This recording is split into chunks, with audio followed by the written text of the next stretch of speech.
Saya langsung saja ya. Assalamualaikum warahmatullahi wabarakatuh. Waalaikumsalam warahmatullahi wabarakatuh. Betulnya saya ini bagian intipnya saja. Tetapi intip dalam arti kata nanti bapak-bapak harus mencatat apa yang saya sampaikan supaya nanti bisa menyesuaikan pertimbangan dengan konvensional dan pertimbangan standar operation prosedur. Latar belakang saya lulusan dari Irvine University Amerika Serikat, khususnya untuk mayat, jadi forensik.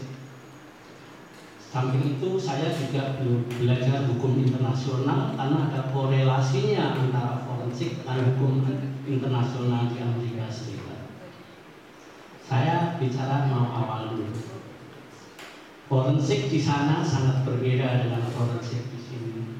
Ya, tadi sudah disampaikan semua apa yang dijabarkan secara konvensional. Saya sekarang akan penjabarannya meraih standar operation prosedur.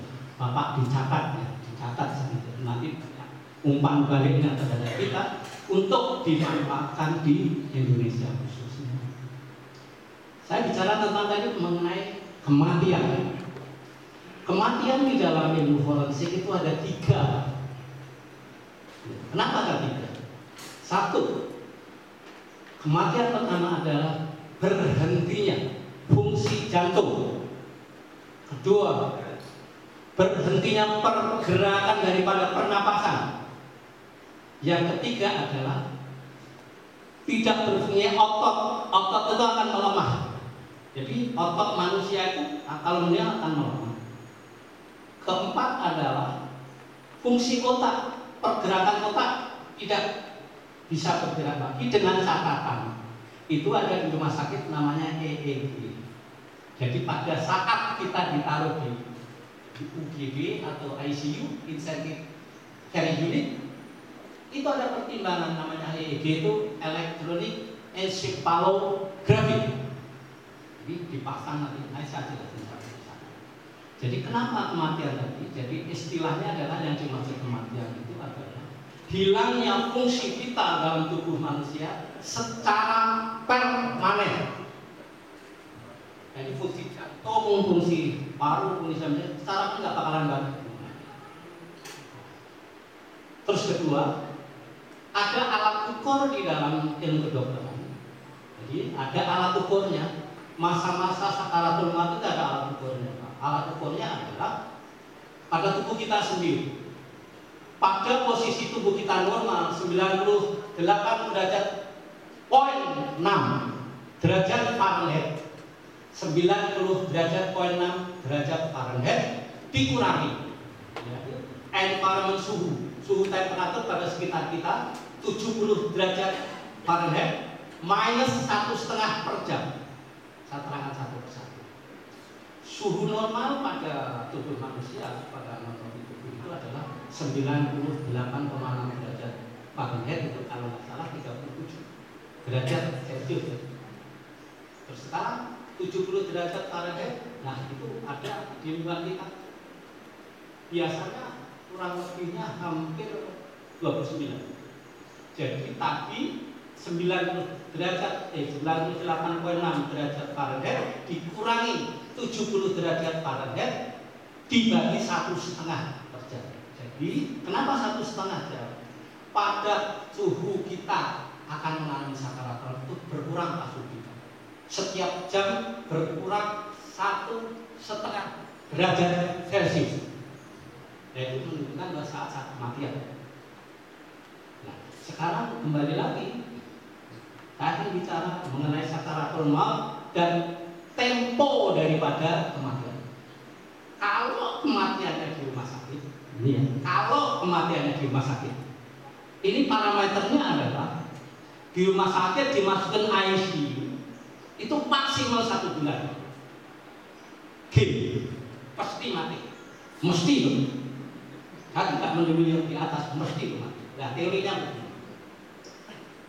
Pada saat kita punya saudara atau kita orang tua ditaruh di rumah sakit di kamar ICC, di mana dipasang respiratory, alat penghukum ya. Respiratory dipasang lagi juga namanya oksigen, dipasang lagi namanya catheter. Catheter itu catheter yang dipasang kita punya kakinya atau teman-teman. Kalau di sana itu sudah tidak bergerak ini seminggu 2 minggu. Ya kita wajib tanya kepada dokter, apakah saya punya saudara? Apakah kita punya saudara? Disiksa. Bapak masuk aja susah, nggak boleh. Harus pakai semua steril, pakai baju yang steril semua harus steril. Tanya, kalau udah 1-2 minggu nggak keluar-keluar, nggak dipindah, tanya bagaimana dokter keadaan orang tua saya? Bagaimana dokter keadaan posisi saat ini? Nah, dijawab, oh masih bisa terus sampai kapan? Nah, pada sampai kapan itu kita tinggal istilahnya ada sukarela, menyerahkan kepada Allah Subhanahu wa Ta'ala. Segeralah, jangan disiksa kayak gitu. Nah, kalau ini saya tanyakan. Kemarin saya konsultasi waktu di mana rumah sakit Fatmawati. Saya diminta tanya sama keluarga, dok bagaimana dok caranya begini, saya udah duit habis, harus berkunjung besok juga susahnya. Ini aja, saya tak tanya dokternya. Begitu saya tanya dokter, dok teori kedokteran forensik begini, teori kedokteran dokter. Jadi teori kedokteran forensik itu kalau respiratori dicabut, dan di sini ada 3 pak, dicabut 1. Terus lagi di oksigennya dicabut juga, ya kan? Terus ketiga, ini namanya kateternya dicabut juga. Terus namanya insulin, jadi yang tadi ada dicabut juga. Loh, boleh nggak kira-kira dipindahkan ke kamar? Dipindahkan ke kamar, jadi bukan kamar ICU lagi, tetapi kamar tempat lain supaya kita bisa mendeteksi. Pada saat dokter dipindahkan, kalau teori forensik dipindahkan, pada saat dipindahkan 2 jam mesti meninggal. Nah sekarang dokter rumah sakit bilang, kalau saya menghitung 3 jam tadi, kalau forensik 2 jam meninggal. Ini teori kita benarkan, nyata, fact di dalam lapangan. Ternyata dia setuju untuk dipindah. Dipindahkanlah ke tempat perawatan normal. Tidak pakai respiratori, tidak pakai, hanya pakai namanya insulin. Dipindahkan. Nah, sekarang ada perawat di sana. Perawat nama pakai pompa jantung. Pompa jantung dimasukkan ke dalam mulut.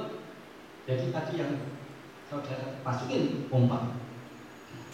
Sana ada alat namanya deteksi dini tadi.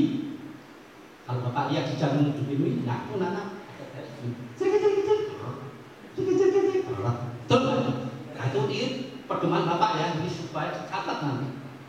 Tadi teori daripada tadi. Kenapa saya menghitung perjalanan? Nah, kita menghitung. Sekarang dipindahkan jam 6, misalkan kita melihat habis sisa, insya Allah meninggal. Itu teori perjalanan. Benar Pak? Kita itu. Pertama, napasnya dari sini, kalau detik-detik sakaratul maut itu darah itu bergerak mencari tempat yang rendah. Tempat yang rendah itu anatomi tubuhnya itu dari atas ke bawah, jadi ke kaki. Nah, oleh karena itu ada tanda-tanda sama kukunya udah ungu tuh warnanya muka. Kuku ungu kanan kiri, yang ditarik dulu menurut itu adalah kanan dulu biasanya, biru. Habis itu kiri biru. Habis itu di tengah berhenti Pak. Di tengah berhenti, di kemaluan kita itu berhenti. Ada pertanyaan mungkin di antara kita ada. Itu naik bisa sampai di sini. Di sini perut tidak kaku, dicetot begini nggak bakalan terasa, nggak bakalan. Nah, sekarang saat-saat terakhir yang pertama kita buktikan Al-Quran tadi benar tidak? Saya coba Pak. Ayatnya di ayat surat Yasin nomor 9. Bismillahirrahmanirrahim. Wa ja'alna min baini aydihim saddaw wa min khalfihim saddaw fa'sanahum fahum la yubsirun. Di ayat surat nomor 82. Innama amru idza arada an yaqula kun fayakun. Kita coba nanti kalau Bapak berhadapan dengan kalau main, coba ditiup telinganya. Wah, berarti hati-hati terus telinganya.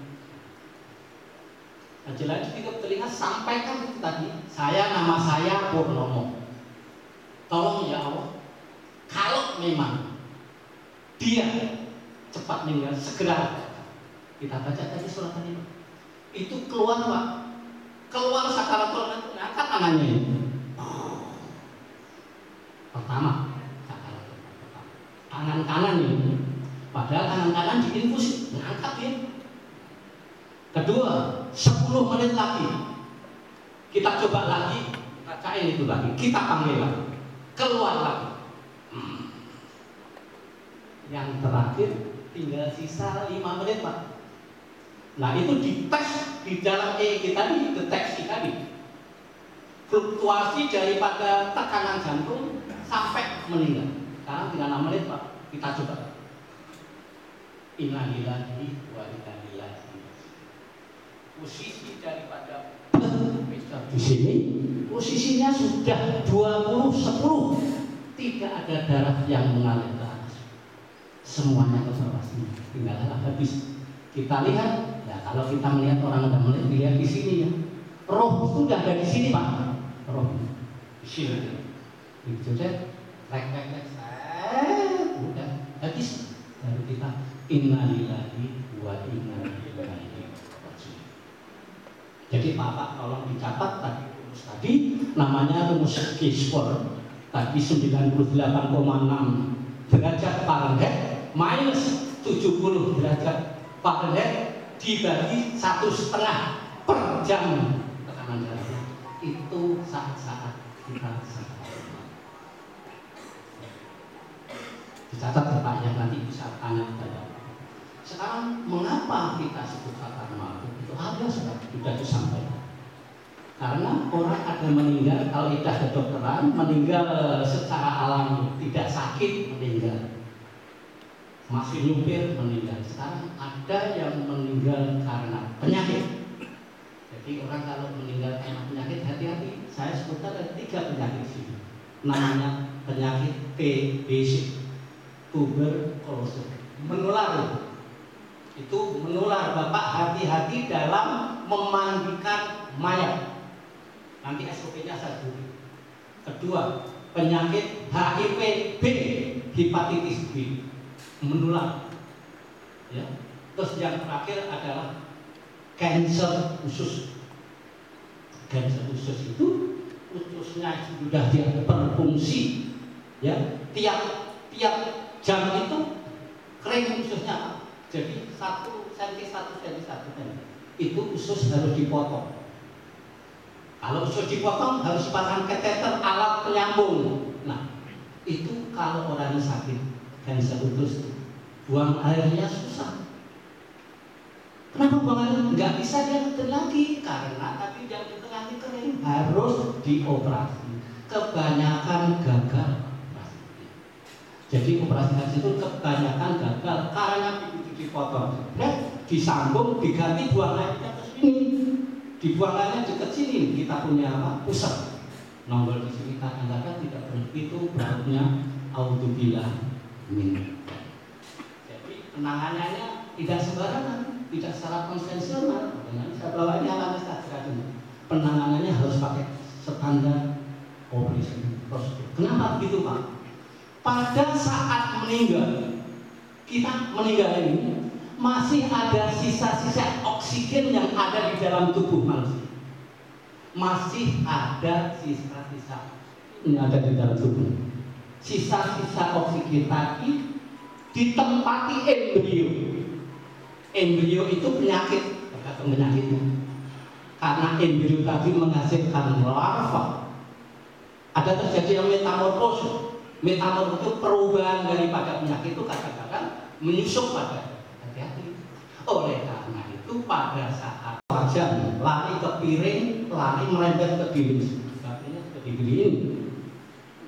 Pihak lapor dari polisian takut, tidak mau mengambil jenazah ini, takut digugat oleh fatwa waris. Padahal kalau saya ahli hukum nggak takut. Udah bangkai ngapain? Takut. Didobrak pintu, polisi takut. Oke, saya maju Pak. Kalau ada gugatan, saya maju. Dipidanakan, saya maju. Apa Pak posisi mayat?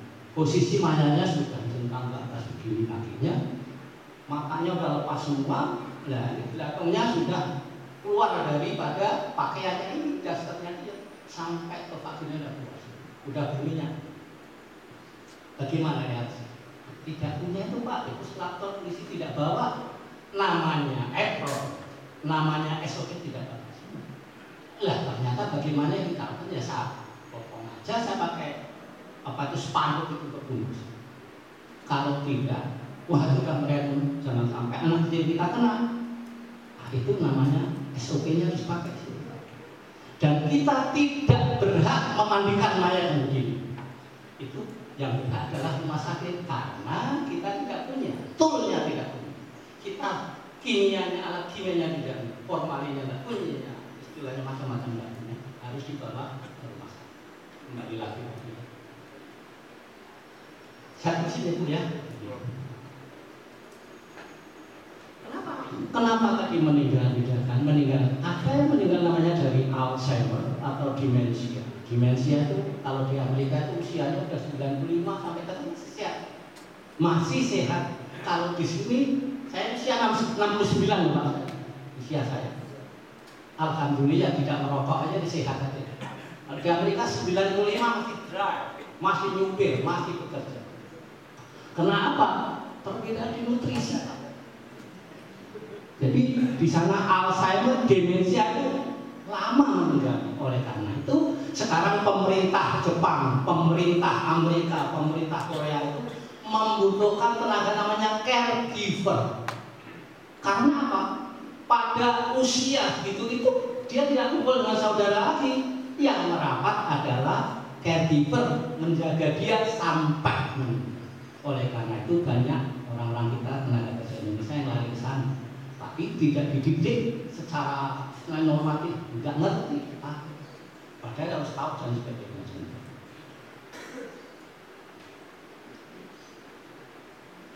Yang ini yang ketiga adalah long term disease. Long term disease itu orang yang tidak meninggal sampai 20 tahun, sampai 15 tahun masih diranjang aja, berak ya diranjang, kencing ya diranjang, tidak di rumah sakit, di rumah. Nah ini saya mau ngajari, bukan sharing aja ya. Bagaimana supaya kalau dia sampai 15 tahun, sampai 20 tahun diranjang terus, beban apa yang ditanggung oleh keluarga? Beban kan? Beban kan? Ekonominya beban. Gaya apa namanya? Gaya beban, pengganti terus. Makannya juga beban. Apa mau 15 tahun? Ada jalan keluar. Ini tolong perhatikan. Ada jalan keluar. Mungkin ada yang tahu, mungkin ada yang tidak tahu. Ini saya sampaikan. Supaya apa? Dalam kita membuat surat kuasa daripada anaknya atau ibunya kepada si pasien yang menyakit 25 tahun 15 tahun. Kuasanya begini, ya Allah, saya sudah tidak mampu lagi merawat bapak saya, merawat anak saya, merawat saudara sudah sampai 25, sudah bisa. Bagaimana caranya? Tolong Pak, nanti dibaca. Ada namanya surat Al-Waqiah di ayat 90 ya. Bismillahirrahmanirrahim. Panusul jahil fatil jahil inna hasalawat hakul yakin fasabih bismillahirrahmanirrahim. Jadi hakul yakinnya ada di 4. Caranya gimana? Saya sudah jalankan 15 kali, 14 berhasil, 1 kali tidak berhasil. 4 kali berhasil itu dicabut nyawanya, 1 kali tidak berhasil hidup, tapi hanya 2 bulan habis itu meninggal. Bagaimana caranya? Itulah berpuasanya surat Al-Waqiah, mulai dari hari Jumat sampai hari Kamis malam Jumat sebanyak 1000 surat Al-Waqiah. Setiap sholat fardu kita mulai puasa subuh 25, ya, zuhur 25, asar 25, maghrib 25, isya 25, jumlahnya 125. Kalau sudah 1 minggu jumlahnya 875. Nah, sisa tinggal 125 ini. 125 sisa ya. Kemana? Ya habis. Terakhir malam terakhir dibaca di sholat isya, tidur sebentar, jam 9 mulai selesai jam 3. Itu surat Al-Waqiah harus hafal. Kita buktikan nanti kalau nggak potong telinga saya. Benar itu. Nah, itu biasanya sebelum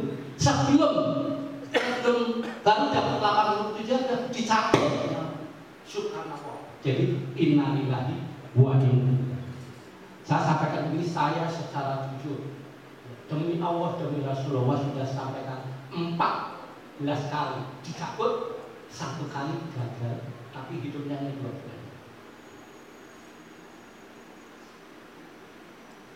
Nah, sekarang saya tidak mau panjang dari nanti bisa ditanyakan ke saya. Sekarang teori di Amerika. Di Amerika itu ada teori, kalau di sini ada tempat dimandikan, di sana ada 3. 1 namanya funeral service, kedua ditarik bapaknya. 1 namanya funeral service, kedua namanya duty body, yang ketiga burial service. Saya bicara muslim dulu. Nanti ada saya. Di namanya funeral service itu, ini kerjaan saya Pak. Jadi saya kerja di coroner departemen itu hanya khusus mayat-mayat yang busuk, yang buntung nggak ada kepala. Jadi sudah 17 tahun ya. Sedangkan yang funeral service tadi saya ngambil dari rumah sakit, saya bawa ke Ucuai. Ucuai itu tempat penyimpanan mayat untuk memandikan mayat. Itu lumayan gajinya Pak. Kalau ngambil 1 kepala $150. Target saya per malam 3 mayat. Ya itu nggak mau ketes target. Jadi target duit ini pengen uang. Nah, kenapa itu namanya funeral service? Funeral service Muslim sama Islam berbeda. Di sana mohon maaf tidak ada namanya tikar, tidak ada namanya bunga, ya, tidak ada. Ya, itu adalah sama kita. Kain kafan dibungkus, dipotong, masukin ke keranda. Dari keranda dibawa ke masjid. Nah, bedanya adalah kalau sana dibawa masjid bukan di depan kita naruhnya. Jadi ambulan masuk di belah sana tertutup, mayat jauh dari kita. Kita sholat nggak kelihatan, kerandanya nggak kelihatan. Jadi itu nama benar-benar dinamik. Ya, sekarang bagaimana penguburannya? Penguburannya berbeda dengan sini. Di sana itu doang, nggak bisa kepalanya enggak. Nah, itu nama pakai corn block. Corn block itu barang meja ini, samping kanan samping kiri tutup. Itu tanahnya sudah pasir Pak. Dan yang kerjain hanya 1 orang. Di pemakaman yang dari 1 orang. Itu saya pakai wheel loader, masukin dia dipakai aja. Tanah udah pasir kering. Itu teori di sana. Teori di sana tidak ada mana tanda pakai patok, di sini tidak ada. Tidak ada. Itu muslim. Sekarang saya cerita non muslim. Non muslim sama, tetapi beda caranya. Saya pernah mandiin orang Israel. Saya pernah mandiin orang Israel. Ya, tahu sendiri kan orang Israel. Saya mandiin, itu mandiin saja harus pakai topi saya. Punya topi Israel, pakai topi Israel. Nggak boleh pakai topi gini. Tahu kan? Topi hitam yang ditempelin di kepala ini. Ya, itu orang Israel. Kita kalau nggak gitu nggak boleh. padahal bayarannya gede Pak. Nah, kita kan cari duit, bener nggak? Jujur aja, jujur cari duit kan itu. Saya dibayar, saya ceritain. Habis mandiin, dipoles kan, namanya jadi tadi mucuari, dipindahkan. Nah, mucuari biasanya jadi beda aja di beauty. Beauty itu kita masukin sekarang ke peti, namanya gasket bahasa Inggrisnya. Gasket dimasukin ke dalam peti, udah dapat rapatnya. Nah, petinya itu harganya berapa kalau di sini? Ada yang 1 miliar, ada yang 2 miliar, ada yang 5 miliar. Orang Israel itu kaya-kaya Pak. Jadi kalau memang barang yang kerja di luar negeri, wah kalau dapat orang Israel, wah bersyukur tuh duitnya banyak. Sekarang ditiru nih sekarang yang di San Diego Hill di Indonesia, yang di Kerawang. Wah, orang kaya semua. Itu gasketnya ada 500 juta yang satunya. Sekarang ini ditiru nih, Amerika ditiru ke sini. Ada sekarang funeral service-nya ada di sini banyak kan? Ya betul ya. Nah, sekarang sudah kita masukin ke peti. Lah kita mau disolatin, dia itu mau solatin. Saya merangkap Pak jadi beauty body juga, jadi supirnya juga. Padahal itu bener nggak? Duit ini ngirasin. Jadi funeral saya pakai, beauty body-nya saya pakai, burial-nya saya pakai. Sudah 3 tadi ya. Namanya funeral service, jadi mengambil mayat dari rumah sakit dibawa ke mucuari. Kenal namanya nanti beauty body dari mucuari.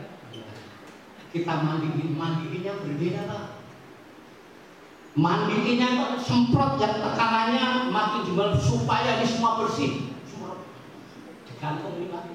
Gantung kayak kita potong sapi ya. Digantung ini. Semprot ini semua keluar semua, tidak ada satu pun kotoran sampai keluar. Ya saya kasih. Habis itu rutin ya bisa ya tadi kita masukin ke peti matinya namanya gas. Lah itu mau disolatin, disolatin tidak sembarangan boleh masuk. Orang yang boleh masuk anak undangan, karena yang boleh masuk mesti harus pakai pakaiannya pakaian orang Israel dikasih. Nah, kita namanya ke burial, habis dibawa namanya burial service. Burial service itu membawa dari mucuari Bapak, begitu dibawa ke sana ke burial service. Burial service sudah tersedia kan? Di kotak-kotak juga baru dimasukin. Saya tanya, sure, what happened with the body? You put like this. Jawabannya apa? The angel cannot enter in. Jadi dibilang malaikat tidak bisa masuk ke dalam liang lahat. Wah rapat itu Pak, rapat banget. Di atasnya itu ada lagi itu namanya konblok itu pas banget dengan peti matinya. Lah dari itu kita doa, saya nggak tahu doanya bahasa Prancis, nggak tahu saya gitu. Itu pulang. Apa Pak yang terjadi tadi masalah duit itu bayarannya alhamdulillah balik. Benar, bakalan kita bisa bayar begitu. Benar, nggak bakalan kita peroleh, nggak bakalan. Kita dikasih cek, nggak tanggung cek. Minimal dari namanya foreigner kita dapat $2.000 Pak. Kadang-kadang sampai ada $5.000. Mungkin ini ada yang terakhir, jadi ini tadi contoh aja di Amerika. Kita ini apa yang dikatakan dengan standar operation procedure? Saya sampaikan. Tadi masih secara konvensional, sekarang kita pakai standar operation prosedur bagi mayat yang punya penyakit tadi. Bagi mayat yang kena penyakit.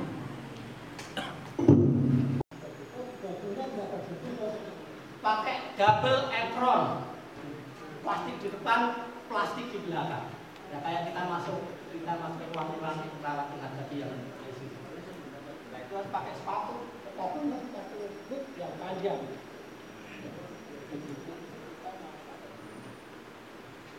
Itu pakai long cover. Panjang. Karena apa? Penyakit larinya sini nggak bisa ke sini. Benar nggak? Tadi kalau kita karena pada saat sakaratul siapapun mesti akan keluar kotoran, mesti kalau yang penyakit di telinga keluar, kalau kita bening ya sini kuning semua. Nah, itu hati-hati Pak, hati-hati karena senjata makan tua bisa bapak bisa mati sendiri gitu. Jadi saya tidak menganjurkan mau pakai konvensional, mau pakai standar internasional, sendiri standar internasional. Jadi kalau mau aman dirinya, pakailah minta nanti pada masjid atau siapa untuk membeli apa. Ini beli sendiri Pak. Jangan mau mati dulu. Benar nggak? Saya punya sendiri. Pokoknya lu mau ngapain terserah. Saya pokoknya tidak pengen kena penyakit menular dengan mati tanpa penyakit lama. Benar nggak kalau bapak-bapak mau istilahnya proteksi? Jadi kalau mau proteksi ya ini pakai modal sendiri. Nah, saya kalau di Amerika ada ratusan, di sini dari modal yang puluhan itu, tapi saya sampai kemana-mana. Jadi kasih tujuan daripada standar. Nanti ada 7.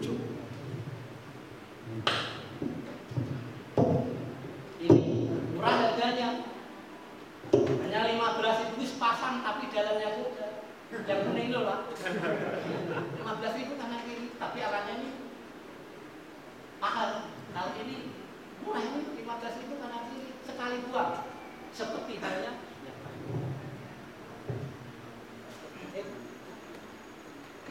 Jadi masih ada berapa? Sudah habis dong.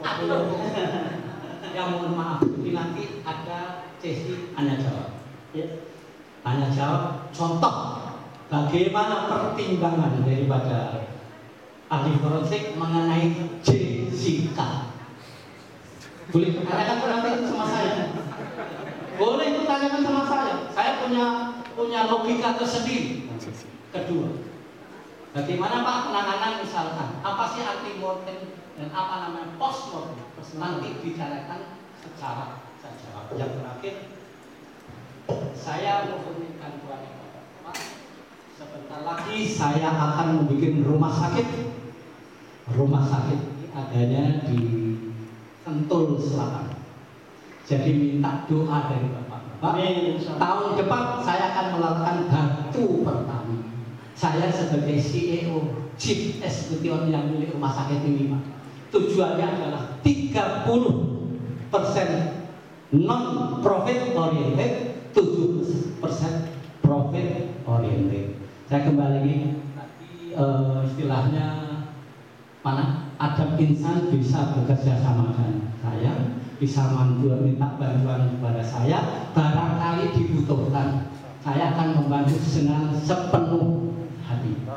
Jadi ini Pak, saya sampaikan rumah sakit namanya Bunda Pertiwi Metropolitan Hospital, kerjasama Raffles Singapura dan Saudi Arabia Dubai. Jadi terima kasih bagi Taufik wal Hidayah. Wassalamualaikum warahmatullahi wabarakatuh.